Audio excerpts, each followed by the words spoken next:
নোয়াখালীতে প্রথমবারের মতো আন্নুর ফাউন্ডেশনের উদ্যোগে আন্নুর হিফজুল কোরআন প্রতিযোগিতা অনুষ্ঠিত হয়েছে। 23 মে শুক্রবার বেগমগঞ্জের ছয়ানী ইউনিয়ন উচ্চ বিদ্যালয়ের মাঠে বিভিন্ন প্রান্ত থেকে আসা শিশু হাফিজরা এই প্রতিযোগিতায় অংশগ্রহণ করেন।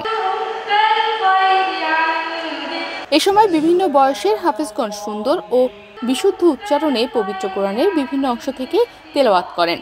তাদের সুমধুর কণ্ঠে কোরআনের আয়াত শ্রবণ করে উপস্থিত দর্শক ও বিচারক মণ্ডলীরা অভিভূত হন। এই ঈদে জামা জুতো অ্যাকসেসরিজের ডিসকাউন্ট। কোরআন তেলাওয়াতের নিয়ম, অক্ষরের সঠিক উচ্চারণ এবং হিফজের বিশুদ্ধতার উপর ভিত্তি করে প্রতিযোগীদের মূল্যায়ন করা হয়। দিনব্যাপী এই প্রতিযোগিতায় বিভিন্ন পর্বে 20 জনকে বিজয়ী ঘোষণা করা হয়। এদিন বিজয়ীদের অর্থ পুরস্কার ও সম্মাননাও প্রদান করা হয়। এছাড়া অংশগ্রহণকারী সকল প্রতিযোগীকে সান্ত্বনা পুরস্কার দেওয়া হয়। তনিমা রহমান, বাংলাদেশ প্রতিদিন।